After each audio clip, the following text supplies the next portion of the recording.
안녕하세요. JK 인생극장입니다. 여러분은 만약 오늘 길에서 수백만 원이 들어있는 지갑을 주운다면 어떤 선택을 하시겠습니까? 아무도 모르는 순간, 아무도 보지 않는 자리, 그때 내리는 단 한 번의 선택이 평생의 운명을 바꿀 수도 있습니다.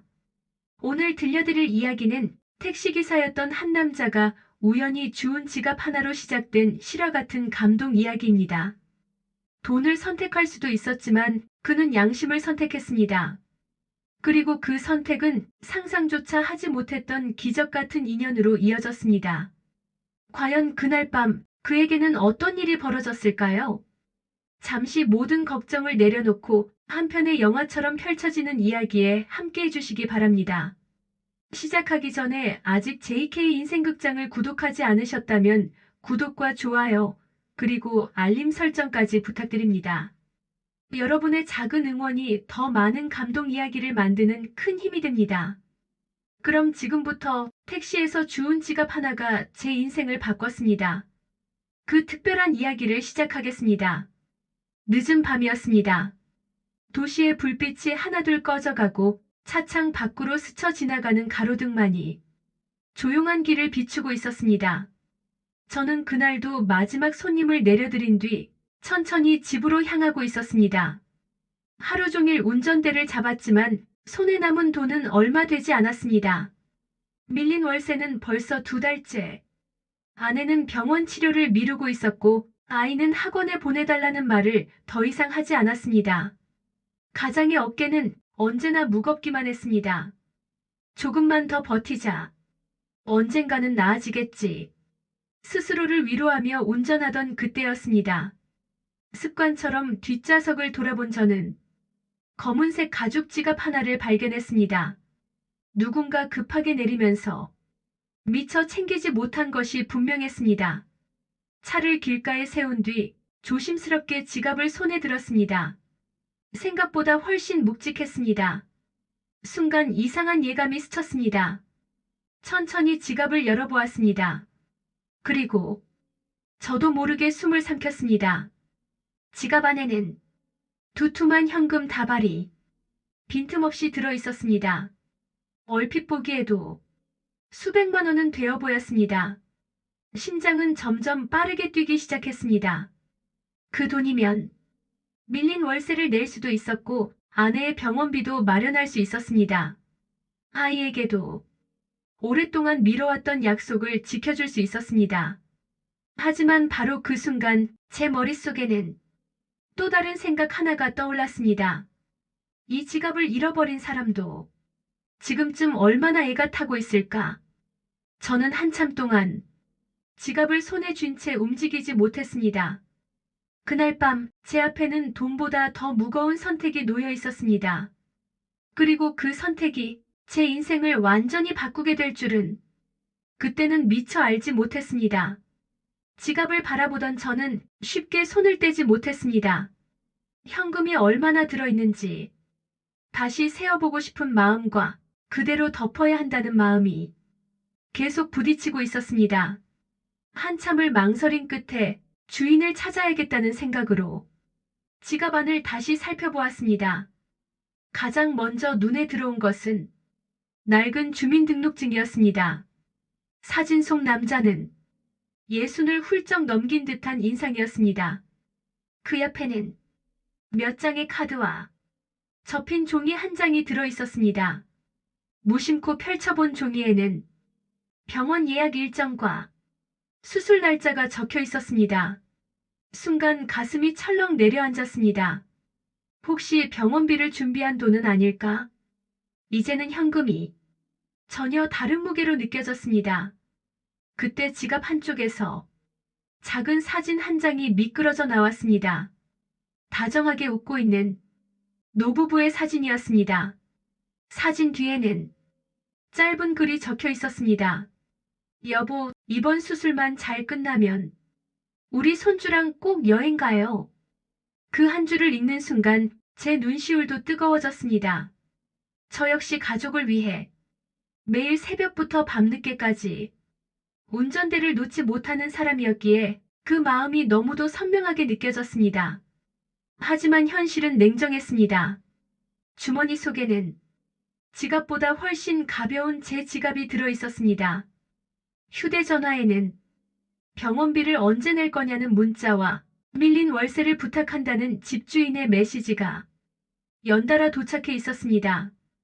잠시 눈을 감았습니다. 그리고 천천히 숨을 내쉬었습니다. 그래.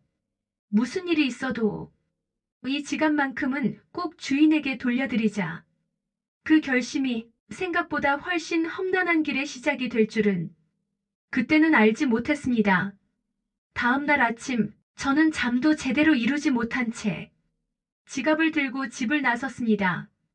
주민등록증에 적힌 주소를 찾아가면 금방 주인을 만날 수 있을 거라 생각했습니다. 하지만 세상 일은 제 마음처럼 흘러가지 않았습니다. 주소를 찾아 도착한 곳에는 낯선 사람들이 살고 있었습니다.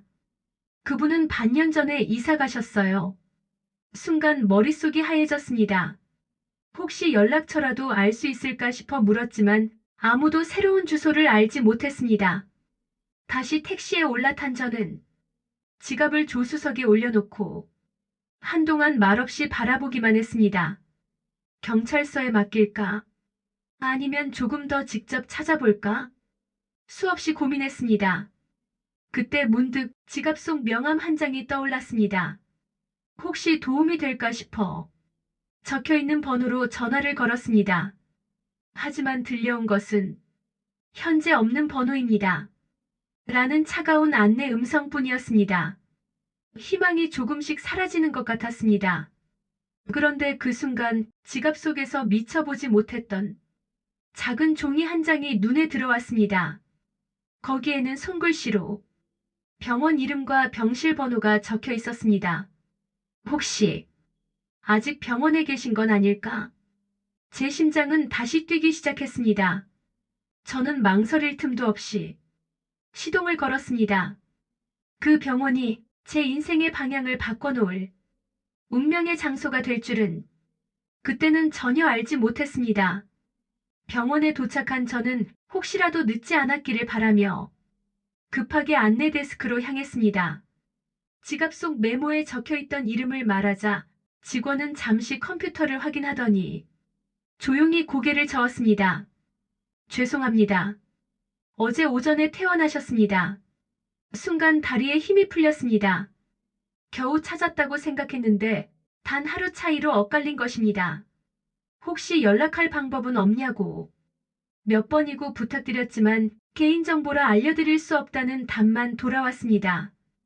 병원을 나와 주차장 벤치에 앉았습니다. 조수석에 놓인 지갑은 점점 더 무겁게 느껴졌습니다. 이쯤이면 경찰서에 맡기는 게 맞는 걸까? 하지만 이상하게도 그렇게 하고 싶지 않았습니다. 이 지갑만큼은 반드시 제 손으로 돌려드리고 싶었습니다. 그때 휴대전화가 울렸습니다. 아내였습니다. 여보, 병원에서 오늘까지 입원비를 정리해달래. 애써 담담한 목소리였지만 불안함은 숨길 수 없었습니다. 저는 아무 말도 하지 못했습니다. 주머니 속에는 수백만 원이 들어있는 지갑이 있었지만 정작 제 통장에는 몇만 원밖에 남아있지 않았습니다. 잠시, 아주 잠시 악한 마음이 스쳐 지나갔습니다. 아무도 모를 수도 있잖아. 하지만 곧바로 고개를 세게 흔들었습니다.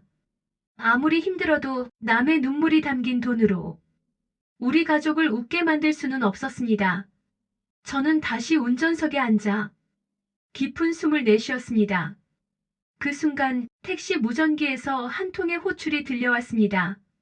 평소와 다를 것 없는 호출이었지만 그 손님이 저를 지갑 주인에게 이어줄 뜻밖의 인연이 될 줄은 꿈에도 알지 못했습니다. 무전을 받고 도착한 곳은 병원 앞이었습니다. 잠시 후 이른쯤 되어 보이는 할머니 한 분이 조심스럽게 택시에 올라타셨습니다. 목적지를 말씀하신 뒤 한참 동안 창밖만 바라보시던 할머니는 갑자기 제게 말을 건네셨습니다.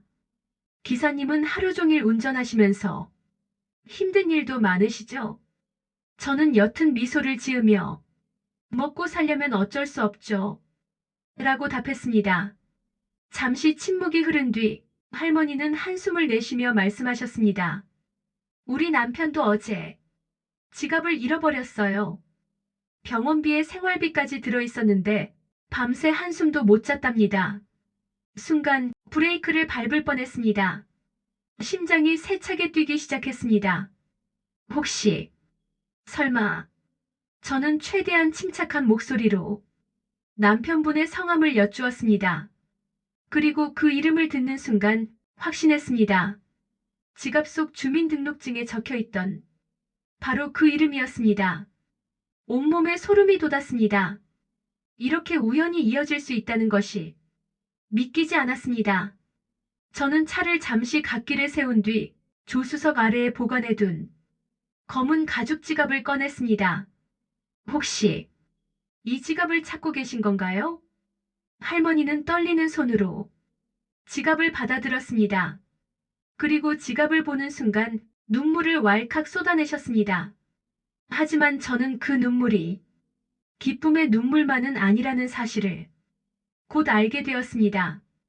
할머니는 지갑을 품에 꼭 안은 채 한동안 아무 말씀도 하지 못하셨습니다. 눈물은 멈추지 않았고 떨리는 손끝은 그 간절했던 시간을 말해주고 있었습니다. 잠시 후 할머니는 힘겹게 입을 여셨습니다. 기사님, 정말 감사합니다. 이 지갑을 다시는 못 찾을 줄 알았어요. 저는 조용히 미소를 지으며 고생 많으셨습니다. 무사히 찾게 되어 다행입니다. 라고 말씀드렸습니다. 하지만 할머니는 지갑 속 현금을 확인하지도 않았습니다. 대신 안쪽 주머니에서 낡은 사진 한 장을 꺼내 가슴에 꼭 안았습니다. 사진 속에는 젊은 시절 환하게 웃고 있는 두 사람의 모습이 담겨 있었습니다. 이건 우리 결혼식 사진이에요. 50년 동안 남편이 늘 지갑에 넣고 다녔어요. 그 말을 듣는 순간 제 가슴도 먹먹해졌습니다. 이어 할머니는 조용히 진실을 들려주셨습니다. 남편은 지금 큰 수술을 앞두고 있어요. 혹시 잘못될까봐 늘 이 사진을 보며 용기를 냈답니다. 돈도 중요했지만 이 사진만큼은 꼭 다시 찾고 싶다고 밤새 울었어요. 저는 아무 말도 할 수 없었습니다. 그때 택시 밖에서 지팡이를 짚은 한 노신사가 천천히 걸어오고 있었습니다. 할머니는 눈물을 닦으며 작게 속삭였습니다. 여보, 찾았어요. 우리 지갑을 찾았어요. 노신사는 저를 바라보더니 한참 동안 말없이 서 있었습니다. 그리고 이내 제 예상을 완전히 뒤집는 뜻밖의 행동을 하기 시작했습니다. 노신사는 제 앞까지 천천히 걸어왔습니다. 그리고 아무 말 없이 두 손으로 제 손을 꼭 붙잡았습니다. 거칠고 떨리는 손끝에서 그분이 얼마나 간절했는지 고스란히 전해졌습니다. 잠시 후 노신사는 깊이 허리를 숙였습니다. 기사님, 정말 감사합니다. 평생 이 은혜를 잊지 못할 겁니다. 저는 깜짝 놀라 급히 부축해 드렸습니다. 어르신, 이러시면 제가 더 죄송합니다. 당연히 돌려드려야 할 물건이었습니다. 노신사는 지갑을 열어 현금을 확인한 뒤 봉투 하나를 꺼내 제게 내밀었습니다. 이건 꼭 받아주십시오. 찾아주신 사례입니다. 봉투 안에는 상당한 금액의 돈이 들어 있었습니다. 저는 손사래를 쳤습니다. 아닙니다. 저는 받을 수 없습니다. 당연한 일을 했을 뿐입니다. 몇 번이나 권하셨지만 끝내 저는 받지 않았습니다. 그러자 노신사는 잠시 저를 바라보더니 조용히 웃으셨습니다. 역시 내가 사람을 잘 바꾼 그 말과 함께 지갑 속에서 명함 한 장을 꺼내 제 손에 쥐어주셨습니다.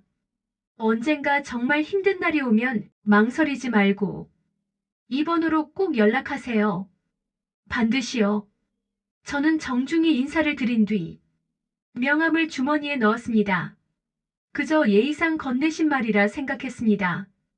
그 명함 한 장이 몇 달 뒤 절망 끝에 선 제 인생을 완전히 바꾸게 될 줄은 그때는 상상조차 하지 못했습니다. 시간은 그렇게 몇 달이 흘러갔습니다. 하지만 제 삶은 나아지기는커녕 더 힘겨워지고 있었습니다. 손님은 점점 줄어들었고 기름값은 오르기만 했습니다. 하루 종일 운전해도 집에 가져가는 돈은 생활비조차 부족했습니다. 아내의 치료는 계속됐고 병원비는 눈덩이처럼 불어났습니다. 어느 날 집으로 돌아온 저는 우편함에 꽂혀있는 독촉장을 발견했습니다. 밀린 월세와 대출 상환 안내서 한 장, 두 장, 세 장. 숨이 턱 막혔습니다. 식탁 위에는 아내가 남겨둔 쪽지 한 장이 있었습니다.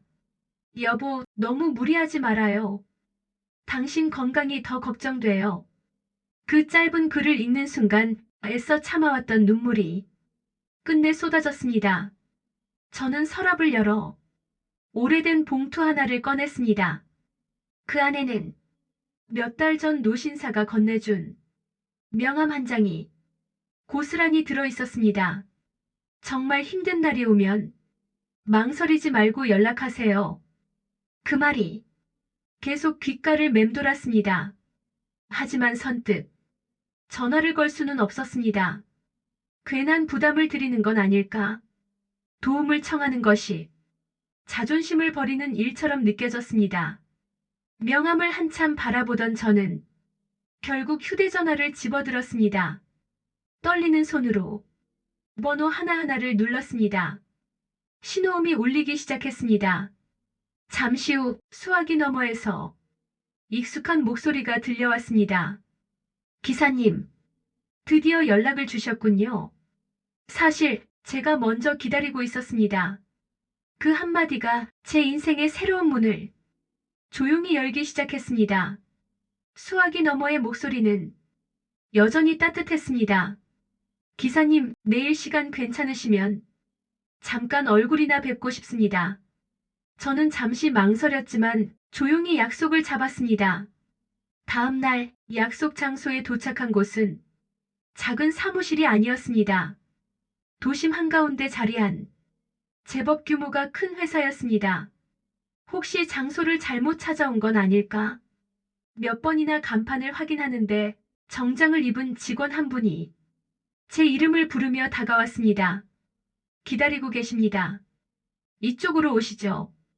안내를 받아 들어간 회의실에는 그날의 노신사가 환한 미소를 지으며 앉아 계셨습니다. 기사님, 다시 만나서 정말 반갑습니다. 차 한 잔을 내어주신 뒤 그분은 조용히 이야기를 꺼냈습니다. 사실 저는 이 회사를 40년 넘게 운영해왔습니다. 돈은 많이 벌었지만 사람을 믿고 맡길 수 있는 일은 점점 어려워지더군요. 잠시 창밖을 바라보던 노신사는 다시 저를 향해 미소 지었습니다. 그런데 기사님을 만나고 생각이 달라졌습니다. 수백만 원이 들어있는 지갑을 아무런 대가도 바라지 않고 그대로 돌려준 사람이라면 무슨 일이든 믿고 맡길 수 있겠다는 확신이 들었습니다. 그 말을 듣는 순간 저는 아무 말도 할 수 없었습니다. 그리고 이어진 그분의 한마디는 제 인생을 또 한 번 놀라게 만들었습니다. 기사님, 혹시 저와 함께 일해보실 생각은 없으십니까? 순간 저는 제 귀를 의심했습니다. 제가요? 평생 운전만 해온 저에게 회사에서 함께 일하자는 제안이라니 쉽게 믿기지 않았습니다. 노신사는 미소를 지으며 천천히 말을 이어갔습니다. 거창한 일을 맡기려는 것이 아닙니다. 처음에는 제 전속 운전기사로 일해주시면 됩니다. 대신 사람을 대하는 마음만큼은 지금처럼 변하지 않았으면 합니다. 저는 선뜻 대답하지 못했습니다. 혹시라도 제 능력이 부족해 실망을 드리게 될까 걱정됐기 때문입니다. 제 마음을 읽은 듯 노신사가 웃으며 말했습니다. 운전은 배울 것이 없습니다. 하지만 정직함은 돈으로도 살 수 없는 가치입니다. 그걸 가진 사람을 저는 평생 몇 번 만나지 못했습니다. 그 말에 가슴 한쪽이 뜨거워졌습니다. 저는 자리에서 일어나 깊이 고개를 숙였습니다. 저 같은 사람을 믿어주셔서 정말 감사합니다. 최선을 다하겠습니다. 며칠 뒤 저는 택시 회사를 정리하고 새로운 직장으로 첫 출근을 했습니다. 처음 입어보는 정장, 처음 받아보는 사원증. 모든 것이 낯설었지만 이상하게도 두렵지는 않았습니다. 퇴근 후 집으로 돌아가 합격 소식을 전하자 아내는 아무 말 없이 제 손을 꼭 잡았습니다. 그리고 조용히 눈물을 흘렸습니다. 그날 우리 가족은 오랜만에 희망이라는 것을 다시 이야기할 수 있었습니다. 하지만 저는 아직 몰랐습니다. 이 새로운 시작이 단순히 직장을 얻는 것으로 끝나지 않는다는 것을, 그리고 노신사가 저를 곁에 둔 진짜 이유가 따로 있었다는 사실을 말입니다. 새로운 직장에서의 첫날, 저는 누구보다 먼저 출근해 차량을 점검하고 사무실 주변을 정리했습니다. 누가 시킨 일은 아니었지만 그것이 제 방식이었습니다. 노신사는 그런 제 모습을 말없이 지켜보고 계셨습니다. 시간이 흐를수록 저는 단순히 운전만 하는 사람이 아니었습니다. 거래처를 함께 방문하고 급한 업무를 대신 처리하며 직원들의 이야기에 귀를 기울였습니다. 어느새 사람들은 저를 기사님이 아니라 김 부장님이라 부르기 시작했습니다. 하지만 저는 처음 마음을 잊지 않으려 애썼습니다. 어느 날 퇴근 무렵 노신사가 조용히 저를 부르셨습니다. 잠깐 차 한잔 하시죠. 마주 앉은 그분은 한참 동안 말이 없었습니다. 그리고 창밖을 바라보며 조용히 입을 여셨습니다. 기사님, 아니, 이제는 우리 식구라고 불러야겠군요. 그 한마디에 제 가슴이 뭉클해졌습니다. 노신사는 깊은 한숨을 내쉬며 뜻밖의 이야기를 꺼냈습니다. 사실 제게는 회사를 물려받을 자식이 없습니다. 돈은 남겼지만 믿고 맡길 사람은 없더군요. 잠시 저를 바라보던 그분의 눈에는 간절함이 담겨 있었습니다.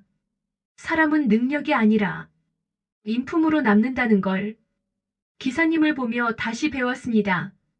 그날 저는 이 만남이 우연이 아니라 운명일지도 모른다는 생각을 처음으로 하게 되었습니다. 그날 이후 노신사는 조금씩 회사 일을 제게 맡기기 시작했습니다. 처음에는 거래처 서류를 전달하는 일, 그 다음에는 중요한 계약 자리에 함께 참석하는 일이었습니다. 저는 아는 것이 부족할 때마다 메모를 하고 퇴근 후 늦은 밤까지 공부를 했습니다. 실수하지 않기 위해, 믿음을 저버리지 않기 위해 매일 스스로를 다잡았습니다. 몇 달이 지나자 직원들의 시선도 달라졌습니다. 김 부장님이라면 믿을 수 있습니다. 김 부장님이 확인하신 일이면 괜찮습니다. 그 말이 들릴 때마다 더 큰 책임감을 느꼈습니다. 어느 날 노신사는 저를 자신의 집으로 초대했습니다. 식사를 마친 뒤 거실 책장에서 낡은 앨범 하나를 꺼내셨습니다. 앨범 속에는 젊은 시절의 사진들과 회사를 처음 세웠던 모습이 담겨 있었습니다. 그리고 한 장의 사진 앞에서 노신사는 한참 동안 말을 잇지 못했습니다. 사진 속에는 환하게 웃고 있는 젊은 부부와 어린아이 하나가 있었습니다. 이 아이가 제 아들입니다. 잠시 침묵이 흘렀습니다. 하지만 오래전 사고로 먼저 하늘나라로 떠났습니다. 노신사의 떨리는 목소리에 저는 아무 말도 할 수 없었습니다. 그분은 애써 미소를 지으며 제 어깨를 가볍게 두드렸습니다. 그래서인지 기사님을 볼 때마다 아들이 살아 돌아온 것 같은 기분이 듭니다. 그 말을 듣는 순간 저는 눈시울이 뜨거워졌습니다. 그리고 그날 노신사가 저를 곁에 둔 이유가 단순히 정직해서만은 아니라는 것을 비로소 깨닫게 되었습니다. 그날 이후 노신사와 저는 사장과 직원이 아니라 아버지와 아들처럼 서로를 의지하며 지냈습니다. 출근하면 가장 먼저 사장님의 건강부터 살폈고 퇴근할 때는 반드시 집 앞까지 모셔다 드렸습니다. 그러던 어느 날 정기 건강검진을 받으신 노신사가 조용히 저를 부르셨습니다. 평소처럼 미소를 짓고 계셨지만 어딘가 표정이 달라 보였습니다. 기사님, 의사에게 시간이 많지 않다는 말을 들었습니다. 순간 제 귀를 의심했습니다. 얼마 전 큰 수술을 잘 마치셨기에 이런 이야기를 들을 거라고는 상상도 하지 못했습니다. 노신사는 담담한 목소리로 이어서 말씀하셨습니다. 사람은 언젠가 떠나지만 남겨지는 사람은 준비를 해야 하지 않겠습니까? 저는 애써 웃으며 분명 좋아지실 겁니다. 라고 말씀드렸지만 그분은 조용히 고개를 저으셨습니다. 그래서 부탁이 하나 있습니다. 노신사는 책상 서랍을 열어 두꺼운 서류철 하나를 제 앞에 놓으셨습니다. 회사의 중요한 계약서와 경영 자료들이 들어있는 파일이었습니다. 이제부터는 하나씩 배워두십시오.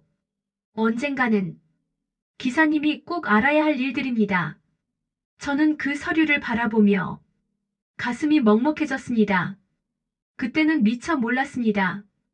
그날 건네받은 서류철이 제 인생에서 가장 무거운 책임이자 가장 큰 믿음의 증표가 될 것이라는 사실을 말입니다. 계절이 몇 번이나 바뀌는 동안 저는 노신사 곁에서 회사의 일을 하나씩 배워나갔습니다. 직원들과 함께 현장을 돌고 거래처를 찾아다니며 밤늦도록 서류를 검토하는 날도 많았습니다. 힘들기는 했지만 이상하게도 한 번도 포기하고 싶다는 생각은 들지 않았습니다. 그러던 어느 날 노신사가 전 직원을 회의실로 불렀습니다. 갑작스러운 소집에 모두가 긴장한 표정이었습니다. 노신사는 천천히 자리에서 일어나 직원들을 둘러보았습니다. 그리고 제 쪽으로 손을 내밀며 조용히 말씀하셨습니다. 오늘은 여러분께 꼭 전하고 싶은 이야기가 있습니다. 회의실 안은 숨소리조차 들리지 않을 만큼 조용해졌습니다. 이 사람은 처음 우리 회사에 운전기사로 들어왔습니다. 하지만 지금은 누구보다 회사를 먼저 생각하는 사람입니다. 잠시 말을 멈춘 노신사는 제 어깨를 가볍게 두드리며 미소를 지었습니다. 저는 오늘부터 이 사람을 제 후계자로 여러분 앞에 소개하려 합니다. 순간 회의실은 술렁이기 시작했습니다. 놀라는 사람도 있었고 박수를 치는 사람도 있었습니다. 저는 믿을 수 없다는 듯 노신사를 바라보기만 했습니다. 그분은 제 손을 꼭 잡으며 마지막으로 이렇게 말씀하셨습니다. 회사는 돈으로 키우는 것이 아니라 사람을 믿는 마음으로 지키는 것입니다. 그 마음을 가진 사람은 내가 평생 살아오며 당신 한 사람뿐이었습니다.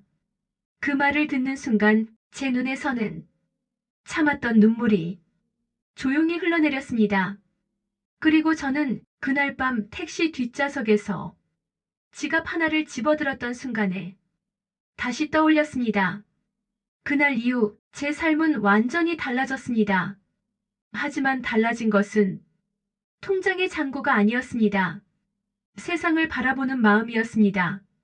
노신사는 얼마 지나지 않아 평온한 얼굴로 긴 여행을 떠나셨습니다. 마지막까지 제 손을 꼭 잡으며 이렇게 말씀하셨습니다. 기사님, 아니, 이제는 내 아들이라고 불러도 되겠지. 끝까지 사람을 먼저 생각하며 살아가게.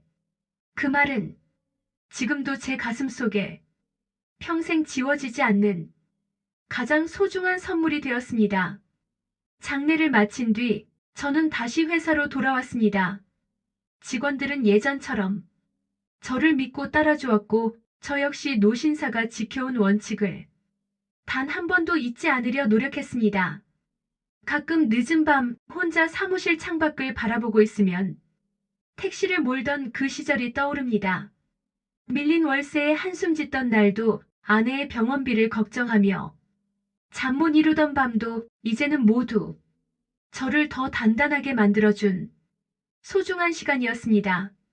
만약 그날 욕심을 이기지 못하고 지갑을 제 것으로 만들었다면 저는 돈은 잠시 얻었을지 몰라도 평생 후회할 인생을 살았을 것입니다. 하지만 저는 돈보다 양심을 선택했습니다. 그리고 그 선택은 제게 돈으로는 살 수 없는 사람의 믿음과 새로운 가족 그리고 새로운 인생을 선물해 주었습니다. 혹시 지금 힘든 선택 앞에 서 계신 분이 있다면 눈앞의 이익보다 마음속의 양심을 먼저 믿어보십시오. 선한 선택은 당장은 손해처럼 보여도 언젠가는 가장 큰 행복이 되어 반드시 우리 곁으로 돌아옵니다. 오늘 이야기가 여러분의 마음에 작은 울림이 되었다면 구독과 좋아요로 JK 인생극장과 함께 해주세요. 다음 시간에도 가슴을 따뜻하게 만드는 이야기로 다시 찾아뵙겠습니다. 고맙습니다.